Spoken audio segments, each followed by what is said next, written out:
Yeah, thank you. Jordan, take it away. All right. Well, thank you everyone for coming. Thank you so much, Red, for your time today. This is a webinar just to learn all about your experience in franchising. You've got decades of experience in all parts of the industry, from leading a franchise to being a broker, a consultant, an educator. And so we just want to pick your brain and, learn what's working today and learn what types of things to avoid and all the types of things like that. And my name's Jordan. I'm from Trailblaze Partners. We're a Vancouver-based management consulting group. We work with a lot of different franchisors, and that's pretty much what sparked this conversation. Was a lot of the franchisors we speak with are always asking, what are the other franchisors doing? What's working? How do I stay ahead of the curve? How do I sell more units? All those types of things. So we thought we would get some advice and some experience from a legend like yourself. And legend makes me sound so old. And Melissa, I'll let you introduce yourself here quickly. Yeah, sure. I'm Melissa Merrill. I'm part of the partnerships team here at Workies. So we're a field service management software solution specifically for home service businesses. So all kinds of on-demand businesses like junk removal, locksmith, appliance repair, plumbing, HVAC, all of the above, everything you've been using during the past year of being in your house during COVID, right? And I'm part of our partnerships team and happy to be here and learn from the best of the best. Awesome. Well, I really appreciate your time, Red. I want to tell a quick story just about how generous a guy you are. When I first reached out to you to start organizing this, you immediately said, absolutely, let's do it. Very responsive. And I was impressed because I know as a leader of such a huge business like IFPG, you must have a lot on your plate. And so then as I was initially talking to you, trying to schedule this, we went a few days without connecting. And then I got a call from you late on a Friday afternoon. And you said, oh, Jordan, I'm so sorry. It's been a hectic week. I've been emceeing a conference for hundreds of people for the last 3 days. I've been pouring myself into it. It's been huge and amazing. And I was just so impressed that after all of that on a Friday afternoon, you still had the time to follow up and to coordinate this with me. So that's the type of guy you are, so generous with your time. And I'd love to know how you manage all your priorities in your time to be able to do that. Oh, thanks, Jordan. I'm honored. I love what you do. This is such an exciting topic.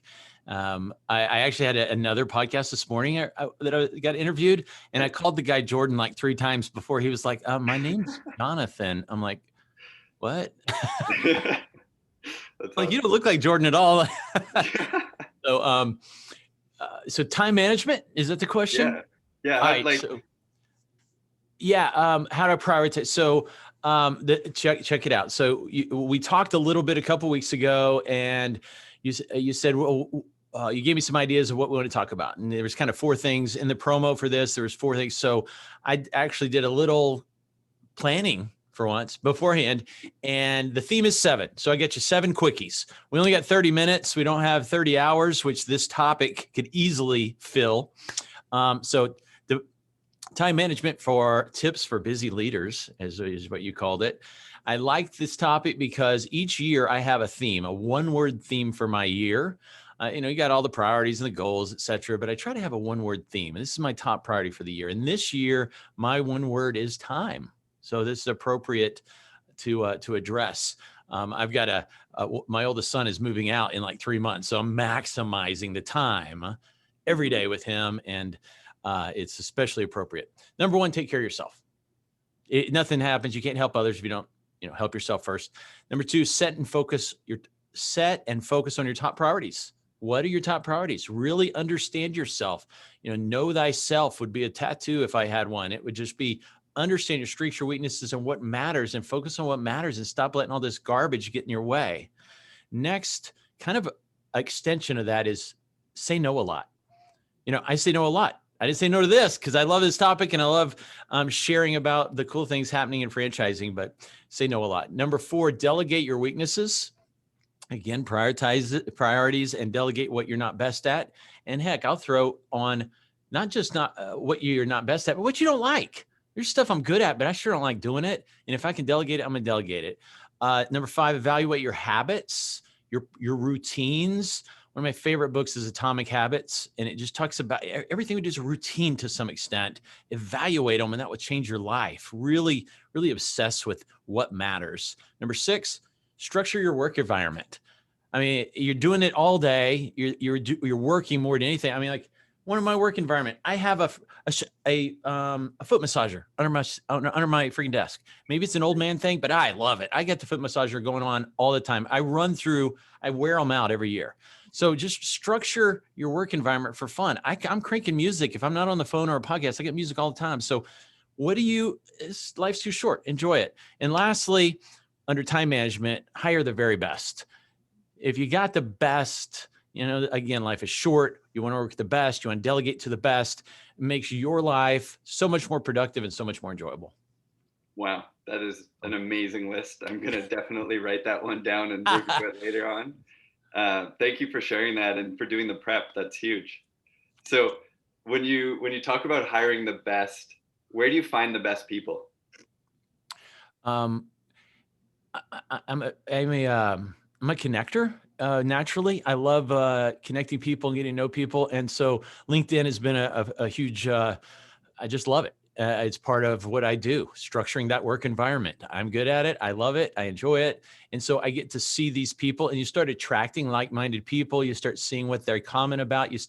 When you like something, it comes up more often when they post. And so you start seeing who is good at what. Of course, getting out there in the community, when we're able to travel more and have more events, you get to know people. So it's a matter of knowing people. Let's even go back. You get to know them, then like them, then trust them.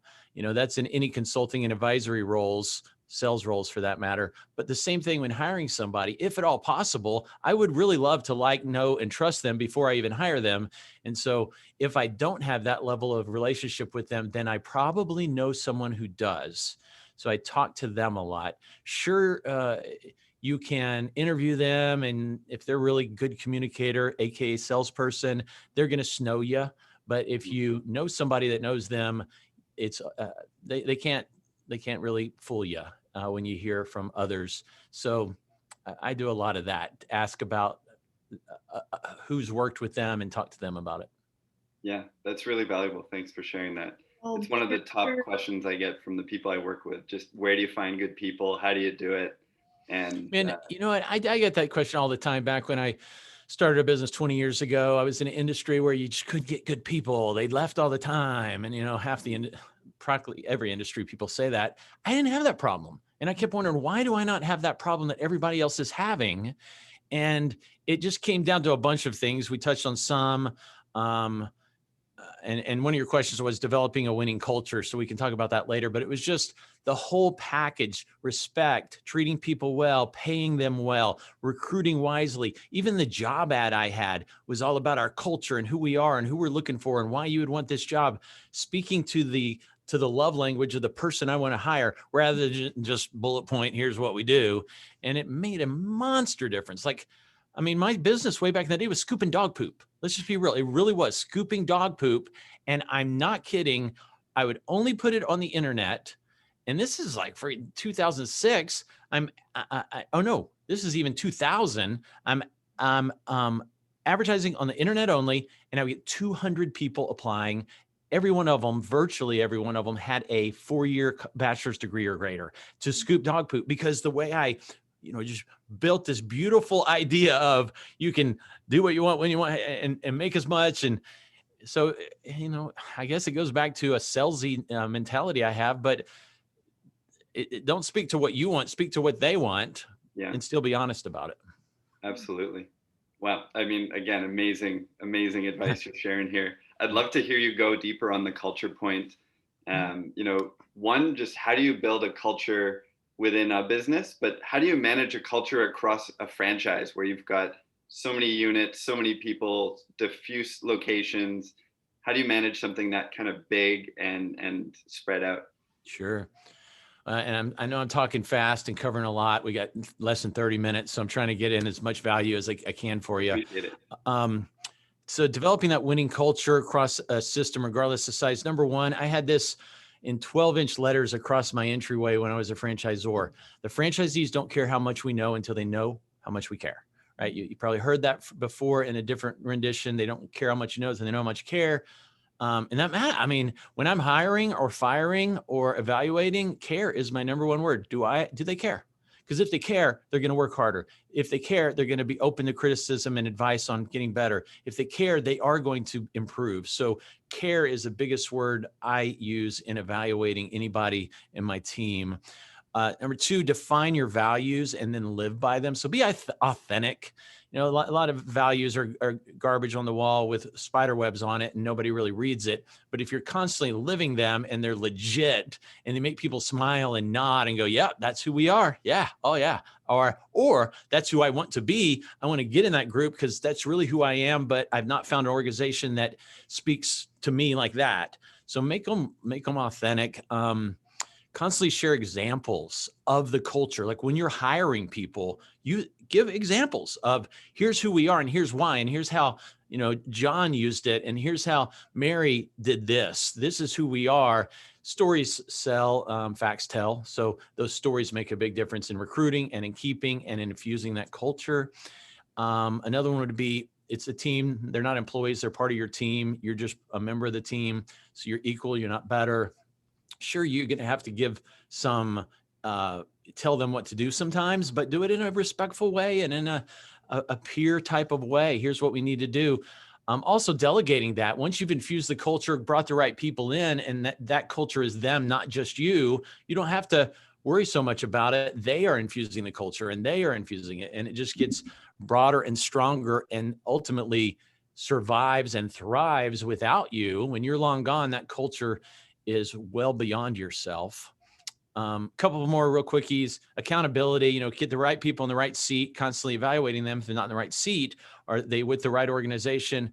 And if not, move them out with love and with respect, but always getting the right people in that right seat's important. Do what's right, you know, but that happens the other way a whole lot, doing what's selfish. And then you cannot forget, there is no culture if you're not profitable. You have to make money. You have to have profit to have a business and a culture and people. And if you're not, you know, there's a lot of people sacrifice things, but if you ultimately sacrifice it all, you're out of business and the culture's dead. Yeah, that's fair. Wow, very good points. Melissa, do you have any questions or comments based on that? Yeah, a few things.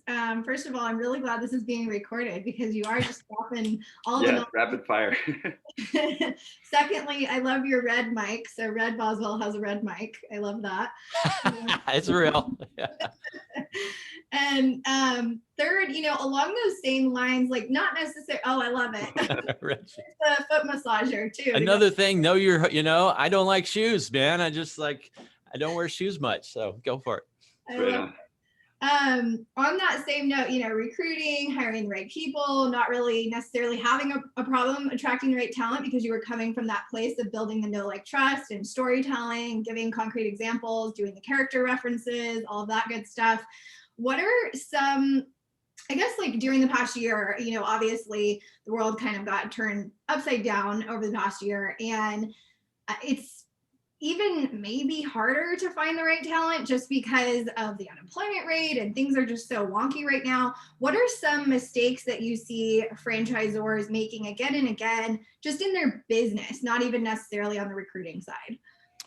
All right. Well, I've got on YouTube, I did the top 10 mistakes I see Zors make, and I'm about to expand it to the top 30 because I consult with Zors, franchisors, we call them Zors, franchisees, we call Zs. So I consult with Zors every day on how to do the job better, of course, and grow more wisely. So I narrowed it down from 30 to 7 because 7's our number today. Number 1, initial franchise fees too low. Big time, big time, big time. Every day I see that too low. They just the wrong priorities. They think it matters. Oh, we only charge 32 instead of 48. Nobody cares 32 to 48. It's a life decision. Get it up there so you can grow wisely and not lose money on every deal. Number 2, not including very clear and thorough resell obligations. I know this is a real little nuanced niche, but man, it's such a critical and big topic in the big picture. Putting the resell obligations for the franchisees resell the rules, how to do it, who gets what, the communication flow, training on it, putting in the ops manual. I mean, it's such a tiny thing, people think, but I deal with it weekly. Planning for resales from day one is so important. Number 3, not treating your FDD like a sales tool. I hear an amen from some of the franchise development folks out there. Half the industry hates the FDD and wishes it didn't exist and rolls their eyes whenever you got to bring it up and tries to stay away from it. The other half goes, I love this tool. Yes, it's legal. Yes, it's big. Yes, it's intimidating, but man, it sets the wheat from the chaff and really can be your friend if you build it correctly. 4, understanding how much capital it takes to get to royalty self-sufficiency. Franchisors constantly, especially of course, those emerging brands, of which I was guilty, they think they've got the greatest opportunity on planet Earth.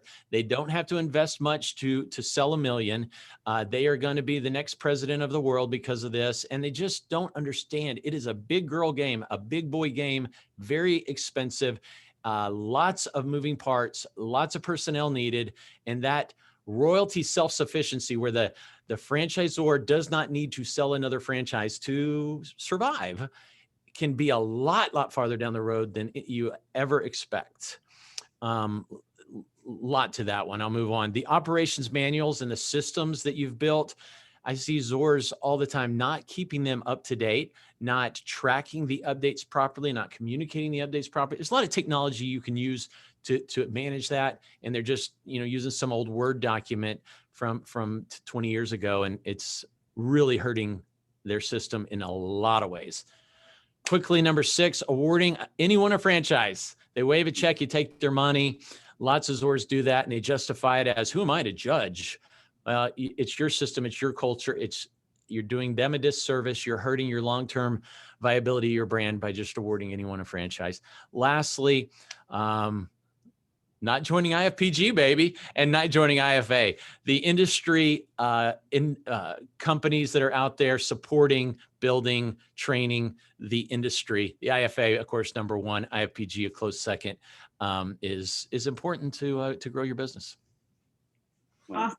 I love how quickly you talk too, because I'm like such a go get it done type person. So I love this, just running down the list. Also wanted to mention for those of you that are watching today, if you have questions for Red, please pop them into the Q&A chat box and we'll try to get to any that we might have time for. So go ahead and ask your questions in there and I'll be monitoring the Q&A box. Right on. Yeah, I'm starting to understand how you get so much done in a day. You can just go.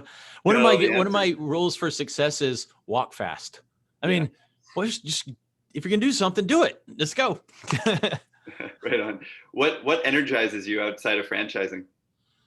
Life is short. I don't know. So many people, even like when I was 30, I thought about death. I mean, that sounds morbid and depressing. Man, it's not. It motivates me because I know I'm gone one day. And there's so much I want to accomplish, so much I want to do.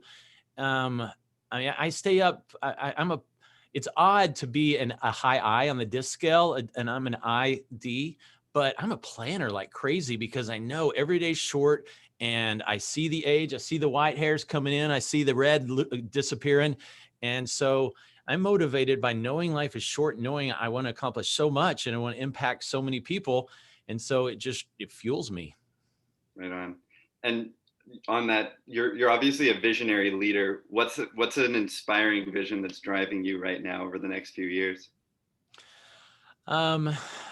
Inspiring vision. I mean, I can go several different ways with that. A big inspiration for me are my 3 kids, all teenagers in high school that'll be gone, all of them in 3 years. I mean, they're going to disappear real fast. So my inspiring vision is how many people can I impact through them. I want them to be achieving, kind, responsible, mature adults, and I'm running out of time. So I'm very inspired by the vision of what they could be and will be. And I know they'll make mistakes. So don't get me wrong. I don't think they're all going to be the greatest, but to me, they are. Beyond that, with the company, we've already grown to be the number 1 in the industry. So I told my team, yes, my personal word for the year is time, but my personal word for the company is admire or admiration. I want to be the most admired organization in franchising from the vendor supplier standpoint. And we're well on the way to that. Right on. That's a beautiful thought. I love bringing the kids in and bringing your impact through your children to the world is such a cool concept. Getting My back to oldest, my franchising. oldest, my oldest son is a senior in high school, and he's working in franchising. About Oh, 4 right on. months ago, I posted on LinkedIn, hey, Mason is looking, he wants to get into franchising, and the world of franchise, all the franchises were like, bring it on, let's do it. All right. Hey, Mason. And he had like 40 interviews, and he's talking to everybody. And he's like, Dad, where can I make the most money? And have fun and flexibility and rewarding in the career path. And I say, most industries being the CEO of a franchisor, most industries being the CEO leads through the accounting or maybe the operations path. But in franchising, it tends to be more on the development role that ultimately goes to that top. Now, you need plenty of accounting, you need plenty of ops understanding, but a lot more on the Fran Dev side than most industries.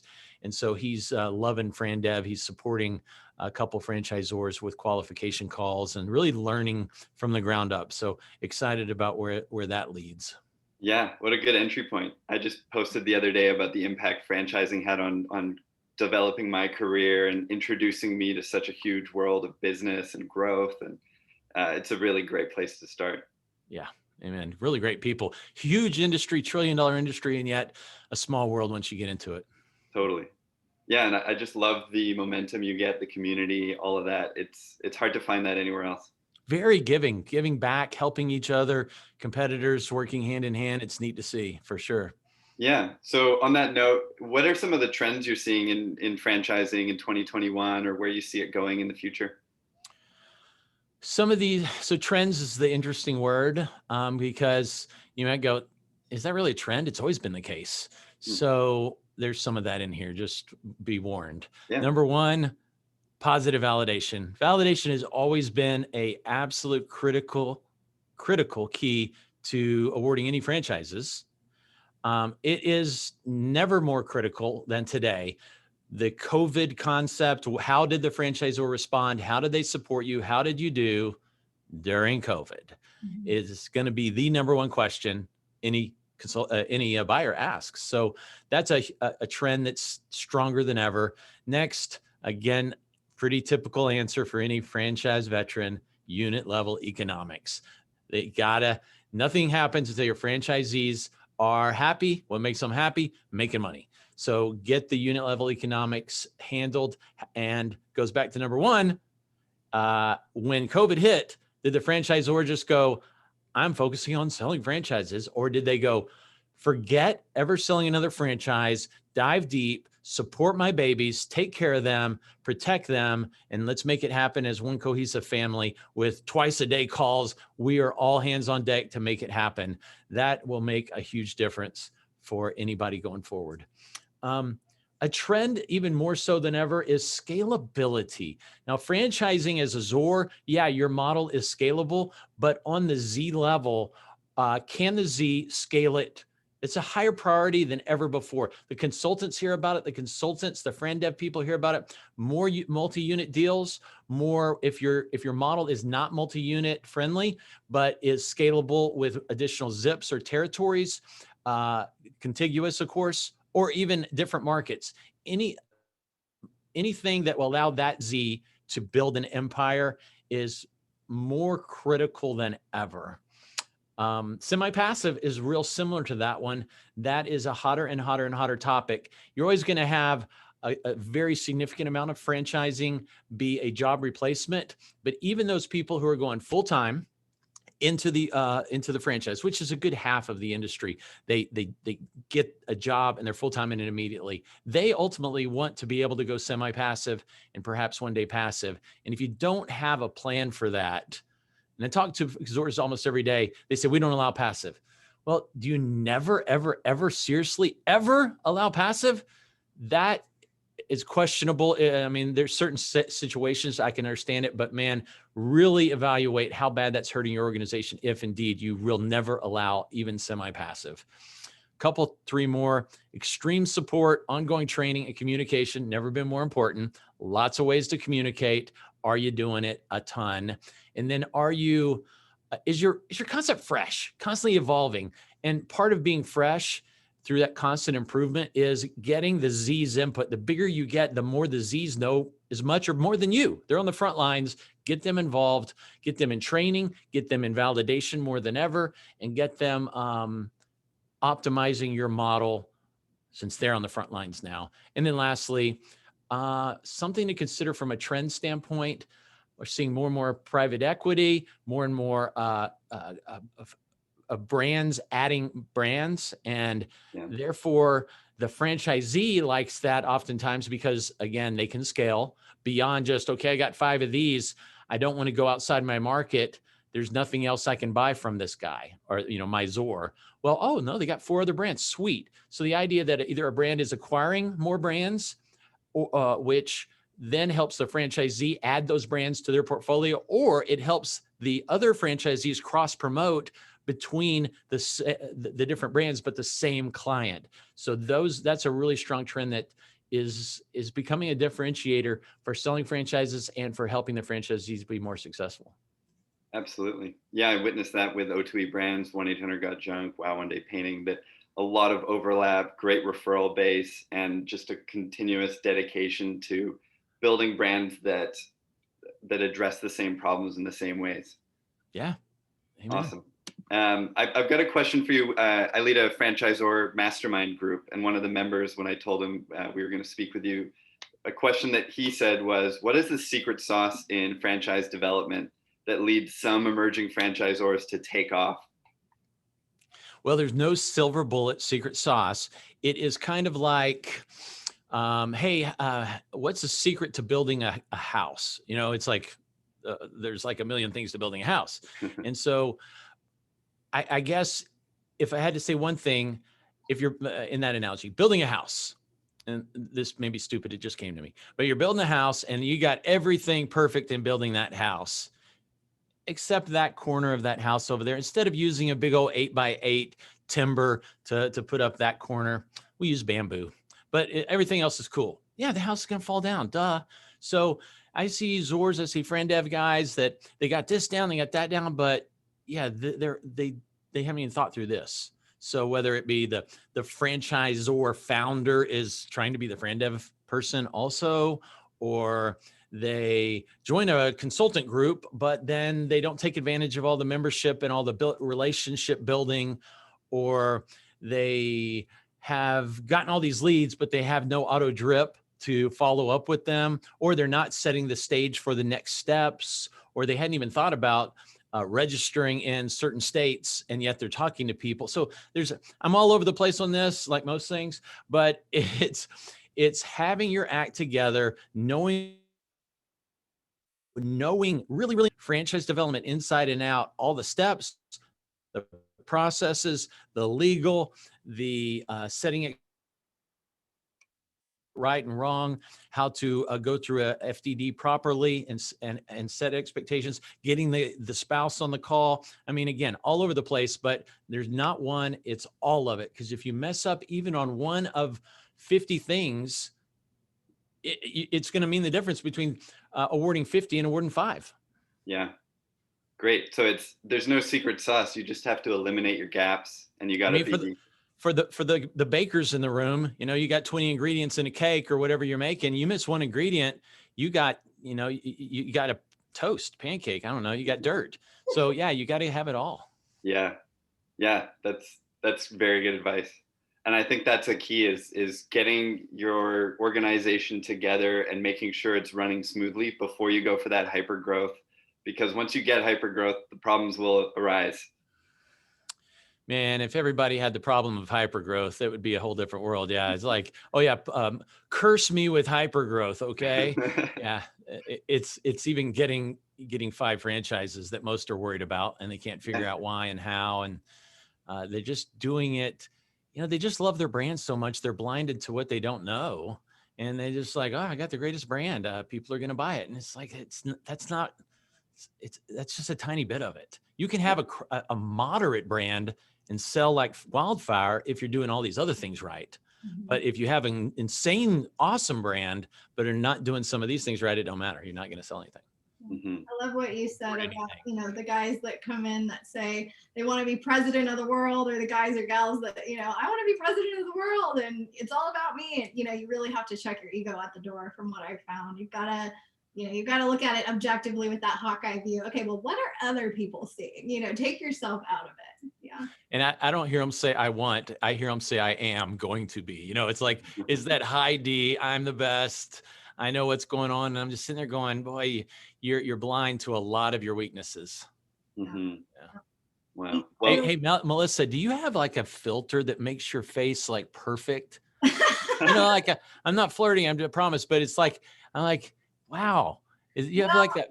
I think it's just a ring light. You got, I mean, I don't know if you guys have ring lights, but it's I need a ring light. Power of the ring light, man. It's $20 on Amazon. Get you one. some of that San Diego sun too, I'm sure. True. Yes. And she's like 22. I am not. I am in my mid 30s. People think Oh. I'm 12 years old, but I am not.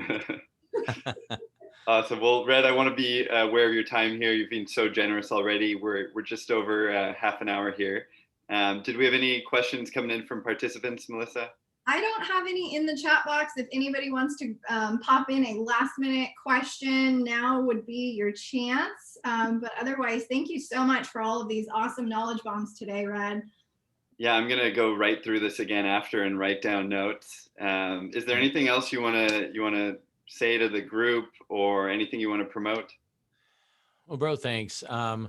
You know, we appreciate all that y'all are doing for the industry and helping and giving back. Certainly, if IFPG can help in some way, our purpose is to connect franchise professionals. So we don't get commission on anything. The consultants do, don't get me wrong, but IFPG doesn't. So we treat everybody completely fairly. It's a very, very low risk way to build a franchise development pipeline. You know, if most franchisors will spend $20,000 to award a franchise in marketing, you know. And the risk is really high, dropping tens of thousands of dollars, hoping you'll get a deal. They work with consultants, whether it's IPG or anyone, with extremely low investment, and then they just pay for success. So most people don't realize that the biggest reason why franchise consultants have thrived so much and become the #1 lead source for closed deals in franchising is because the financial risk to the ZOR is minuscule, and the time allotment is also minuscule. You're going through a dozen leads instead of 1,200 leads to get a deal. So I just hope that doesn't sound like a sales pitch, but the industry's thriving because of that low risk and big reward that the consultants from all the groups are able to provide. So honored to be on here, Jordan. Thanks, Melissa, for having me. And if we can help in some way, reach out to me. I'm on LinkedIn, Red Boswell, or red@ifpg.org, red@ifpg.org, not .com, and happy to help any way we can. Amazing. Yeah, and we'll follow up to anyone who participated with an email with all the links and everything. We really appreciate your time and just all that incredible knowledge that you shared. It's been amazing. Thanks, Jordan. Appreciate you. Appreciate you guys. See ya. Yeah. Anything else you'd like to add, Melissa? Yeah, just thanks again. And, you know, from the consulting and software side of things, Jordan and I are here for you. If you're here today watching, or you're watching the replay, Workies is happy to give you a free demo. If you need a new software tool, if you need a new business management system to really tie it all together and put that house together right and build it right, and not have bamboo in the corner making things fall apart, let us know. And Jordan has a special link. It's www.workies.com/trailblaze if you'd like to check us out. Awesome. Thank you. And then I support franchisors just like Red. Everyone out there has those gaps, has those opportunities to fix the business and to keep growing and to put the right people in the right seats. And those are the types of things that I help people with every day as well. So, hey, Jordan, I'll put a plug for you. I was the CEO for North America of the largest business consulting or business coach group in the world. And what you do is so critical, so impactful, so positive for business owners, for their families, for their business, for their employees, for their community. So massive kudos to what you do. It is so, so needed. Thank you. That's amazing. I totally agree. I love the feeling of supporting other people in their business, and the more they succeed, the more we succeed. So it's a win-win. Right on. So thanks so much, Red. Really looking forward to chatting with you again sometime. Absolutely. Thank you, guys. Thanks everyone for coming. Thank you. Bye-bye.